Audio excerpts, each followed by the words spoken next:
chegando aqui em Redenção, uma das primeiras cidades do Brasil, olha, do Brasil, aqui no Ceará. Olha só, gente, olha, Redenção aqui, 60 quilômetros do município de Fortaleza, aqui no Ceará, a libertar os escravos. E aí hoje a gente vai capturar algumas coisinhas, né, alguns pedacinhos dessa história aqui para passar para vocês no nosso canal. Então é isso, gente, olha só. Estamos chegando aqui nesse momento, né? E fica ligadinho porque vai vir novidade nesse dia de hoje, né? Vamos lá.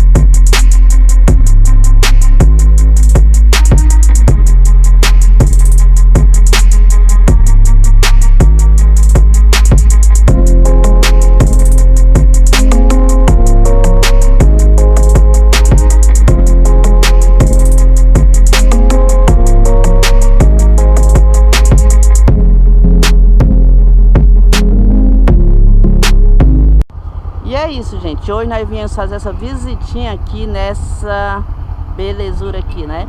Falando o quê? Contando um pouquinho dessa história aqui pra vocês, deixando aqui pra vocês curtindo o nosso canal. Olha isso. Aqui é só a entrada, viu, gente? Só a entrada, olha.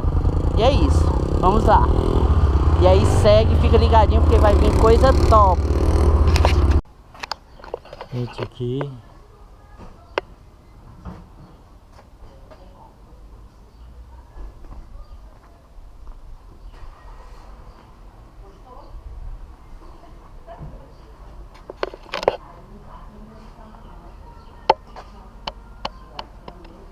com bagaço, não dava para aproveitar, e os acidentes aconteciam aqui na parte das moendas. Esse era o local onde o trabalhador colocava a cana e às vezes, por descuido, eles prendiam o braço junto com a cana. E para não ter o seu corpo puxado, eles cortavam o próprio braço, que era a forma de sobreviver. Por conta disso, ela foi desativada e chegou essa para substituir e funciona até hoje. Tá passando para cá? Essa chegou no ano de 1927, ela veio da Escócia e só funciona 6 meses no ano. É de agosto a janeiro. Esse é o período da safra da cana. Ela é 80% a vapor e 20% energia elétrica. Aí lá é extraído o caldo vem por essa tubulação e está nas dormes, que é essa parte aqui atrás. Aqui o caldo fica em fermentação. Hoje em dia é só 24 horas. Daqui vai para Alambique, que é a área lá atrás que não temos acesso, onde é feita a destilação e toda a produção da cachaça.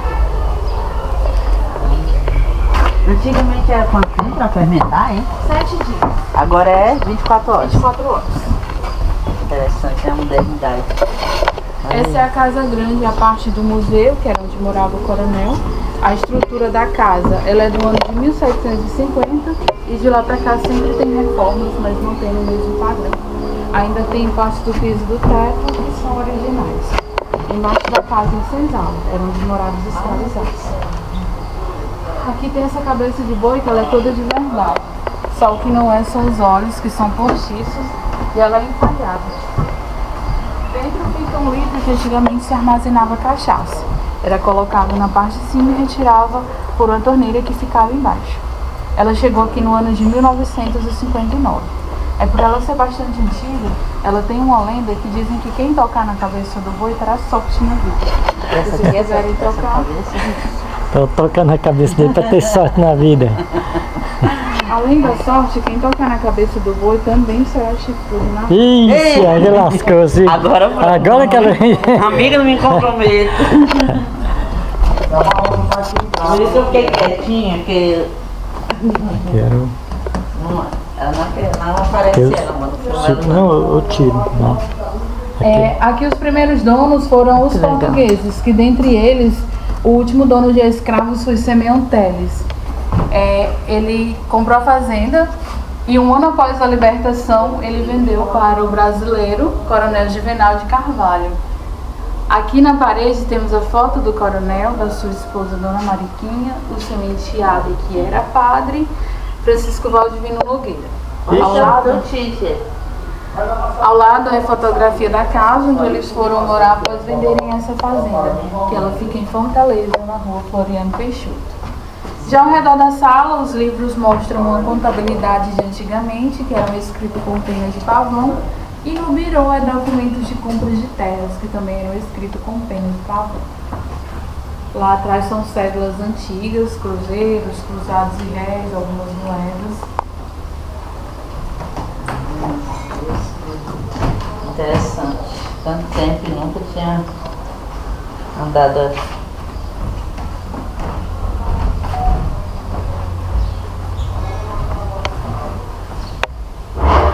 Coisa.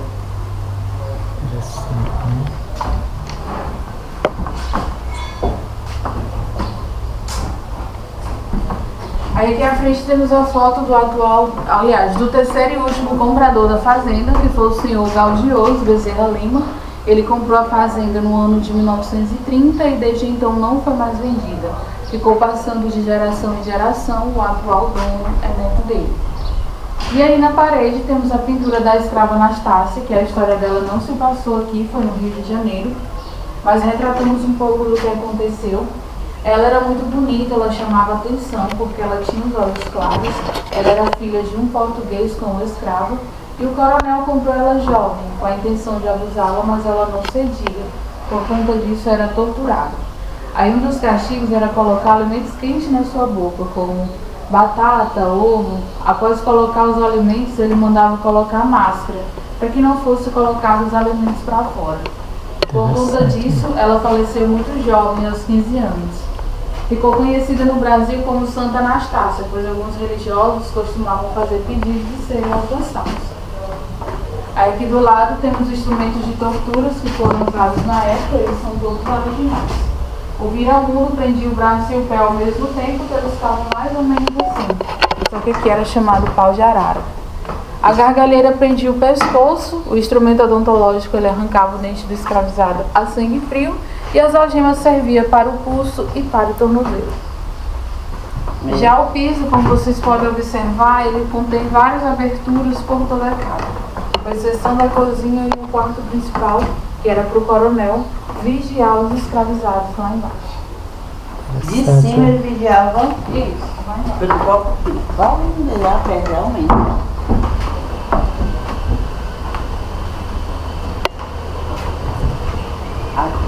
Olha esse nome. Aqui à frente temos a foto do atual dono, que é o senhor João Rodrigues Paulo Filho. Qual é? Qual? Esse aqui? E em exposição são as cachaças que ainda são produzidas na fazenda. A Douradinha é bastante antiga, que ela é desde o ano de 1873, e a cearense ela é um pouco mais nova, ela é desde 2003.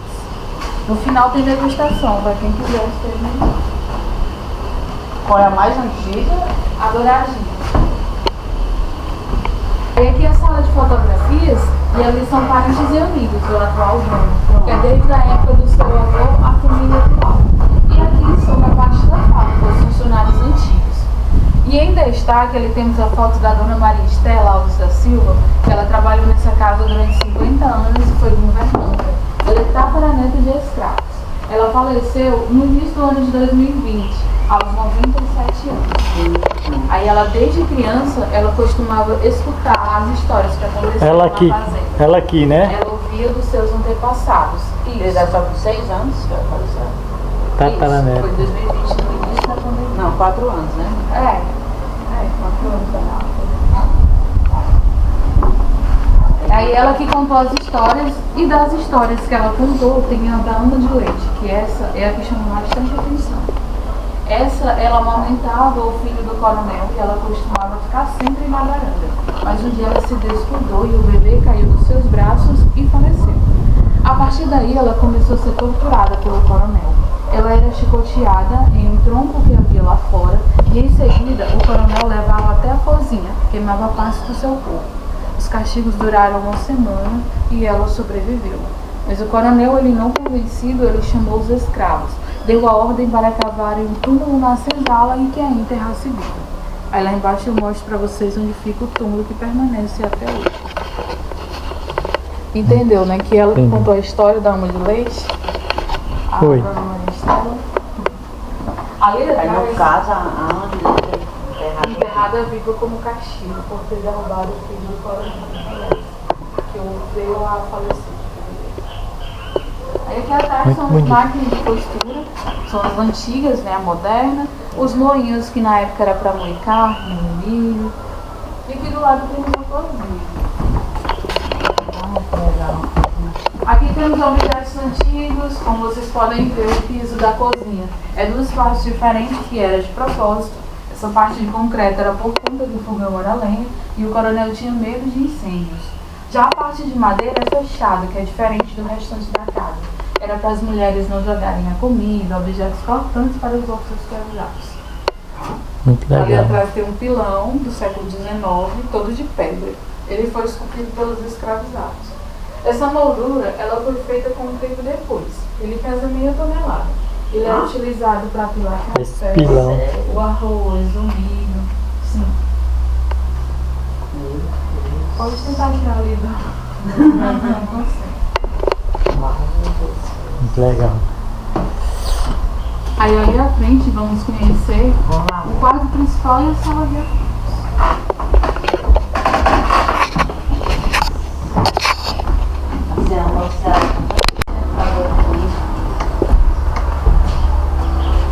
Aí aqui é a sala de arquivo, são máquinas de escrever e calcular.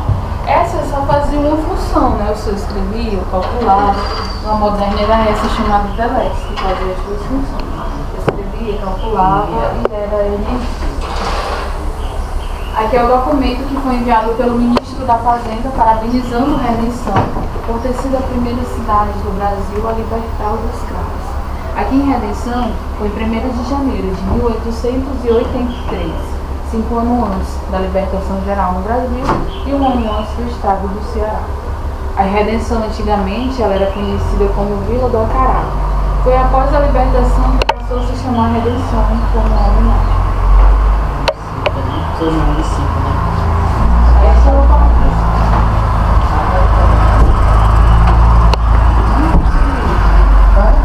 Na época era luxuoso, né? Ah, com certeza.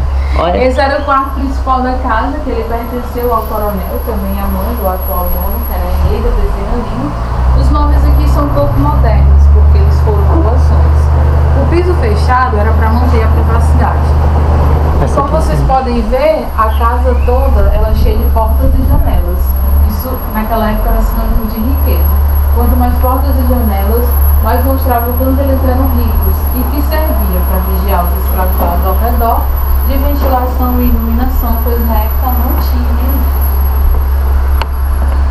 Quem é essa aqui? É a avó do atual dono. Ah, é a qual do atual dono, né? Ah, tá. Muito legal. Aí agora vamos conhecer a senzala. Era hora que saiu para o trabalho, era tocado novamente às 6 da noite, que esse era o retorno. Eram 13 horas de trabalho, eles não tinham intervalo para almoço. Eles trabalhavam e se alimentavam ao mesmo tempo. O café da manhã era uma dose de cachaça que era para servir de estimulante. sério? Aí o sino, quem toca no sino, ele quebra a lenda do chifre do boi, né? Para quem quer desfazer, pode tocar no sino. Pronto, eu vou tocar no sino. Eita, tá na hora do rango, pessoal. Ele desfaz a lenda do chifre, porém tem mais duas lendas. Quem é casado se separa, fica viúvo, solteiro não casa mais. Ixi, lasca. Agora Ficou a música. ficou todo jeito. Pra desfazer as lendas, no final é só tomar uma dose de cachaça. Pronto, aí vai dar E certo. se não tomar a dose de cachaça, terá que subir a escadaria, que lá são 720 litros. Muito interessante, eu não vontade de vir aqui conhecer.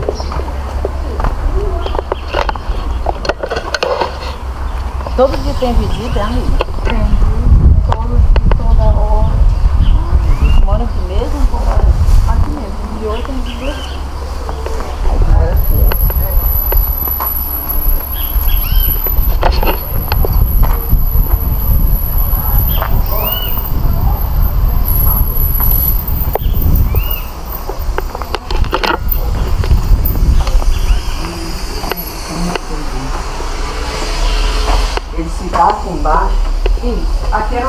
moradia e também onde eles sofriam as torturas.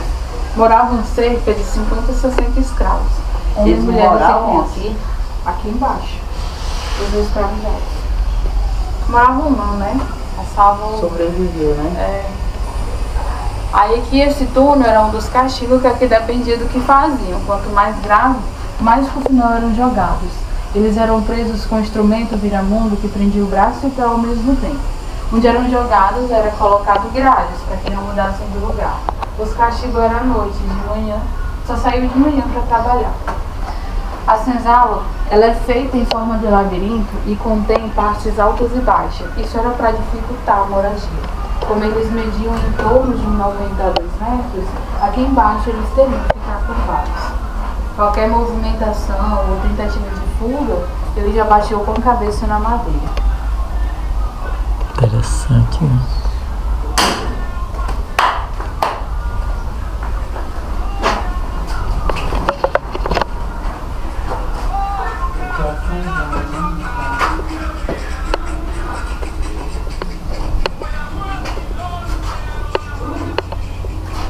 Interessante.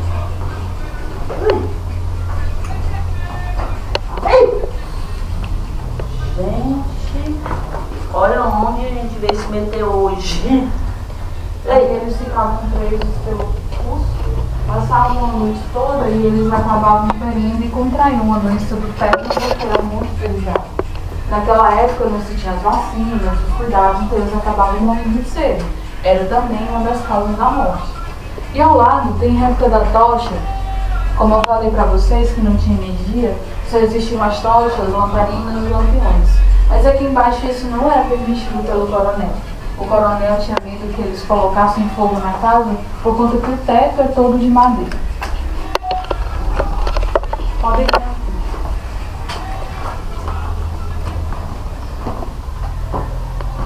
Aqui, ai.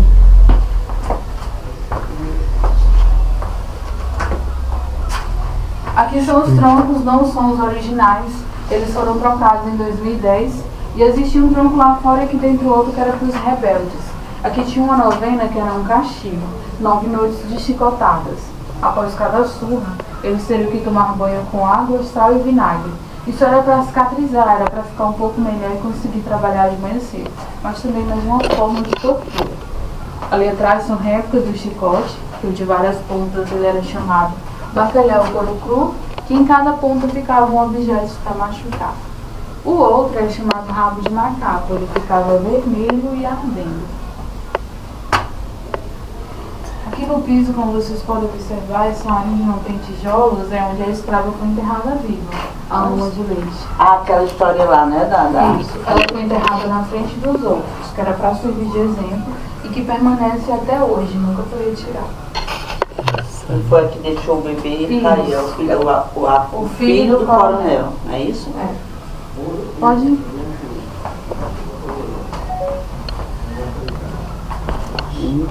Aqui temos o castigo chamado solitário, que era quando o escravizado fugia e era capturado.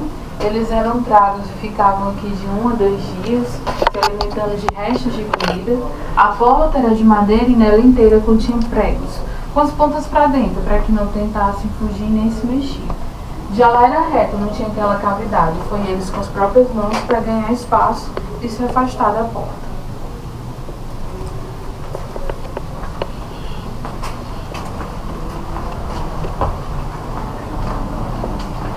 Aqui eles ficavam presos pelo tornozelo, deitados no chão. Esses que ficavam presos é porque teriam sido desobedientes ou feito algo de errado. E os que eram obedientes dormiam em esteiras de palha.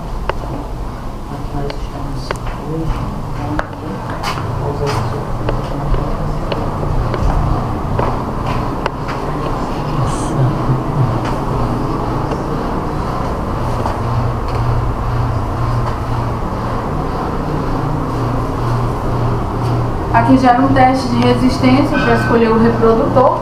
Aqui ficavam os autos de canela fina, que esses eram escolhidos pelo coronel. Esse critério canela fina é porque o coronel acreditava que eles eram fortes e corajosos e os filhos seriam como eles. Os de canela grossa ele considerava que era lento e preguiçoso.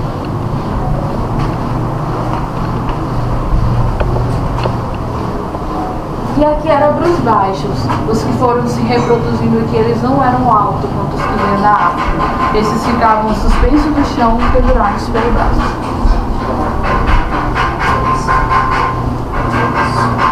Só capturar as imagens.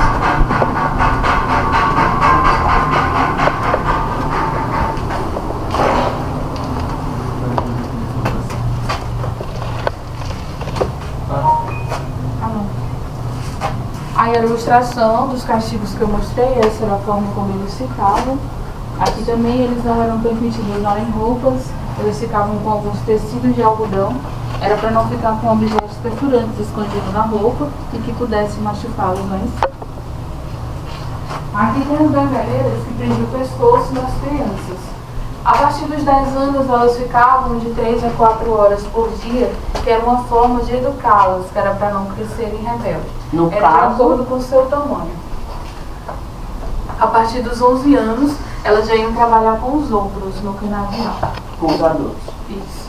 Aqui dá acesso à casa grande, era para onde as mucamas vinham e colocavam a comida.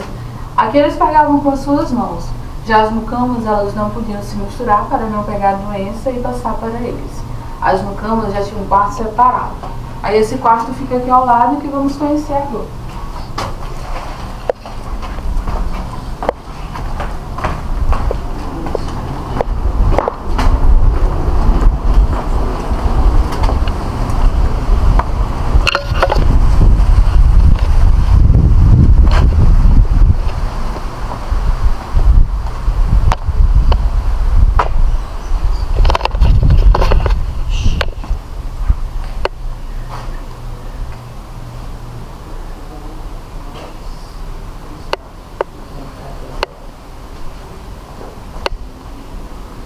Aí aqui era a cela das mucamas, que eram as que trabalhavam na casa, ficavam aqui de 8 a 10 mulheres, que eram as mais bonitas, as mais saudáveis, que elas eram separadas para não pegar a doença.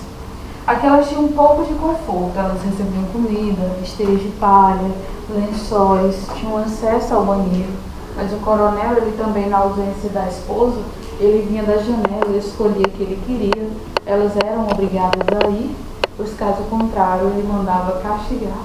E elas iam, tinham que ter o cuidado para a esposa não descobrir, pois se ela chegasse a descobrir, ela mandava deformá-las, que era para ficar feias e o coronel não procurar. Aí de todo jeito elas sofriam os castigos. Já a religião deles era proibida no Brasil, eles tinham que servir ao catolicismo. Essa era a religião do coronel.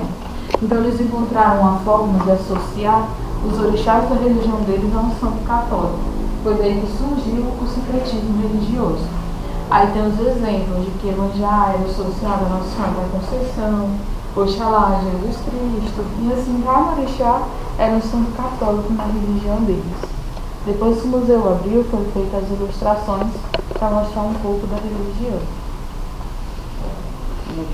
No caso elas também eram escravas, só que as mais bonitas, mesmo sendo negras, eles escolhiam as mais bonitas. Isso. Já para trabalhar na casa, que eles também tinham toda a liberdade, né, de abusar das escravas. Incrível. Completamente, vale mesmo a pena você. Na verdade, ele não tinha liberdade, né? Elas eram forçadas a ir. Se não fosse, era castigado. Aí aqui temos a plaquinha Alameda da Labuta, que significa que era o caminho para o trabalho. Eles saíam por esse caminho, mas voltavam por outro, que era para não decorar. Pois se caso eles viessem fugir, eles não iam saber por onde estavam passando. E era sempre à noite, então não tinha como decorar. Até isso. Na época era só 5 hectares de terra, hoje já são 524. Quando eles morriam nessa senzala, eles não eram enterrados, eles eram jogados em uma área do canavial. Eles eram considerados sem almas pelo coronel e não podiam ser enterrados em terras cristãs. Foi só após a libertação, quando estavam escavando a terra para a plantação da cana, que foram encontrando alguns deles. Aí foram comprovados que eram dos escravizados. Aqui é a senzala, né, no caso. Olha só. Ui! Ui! Gente, olha onde a gente veio se meter hoje.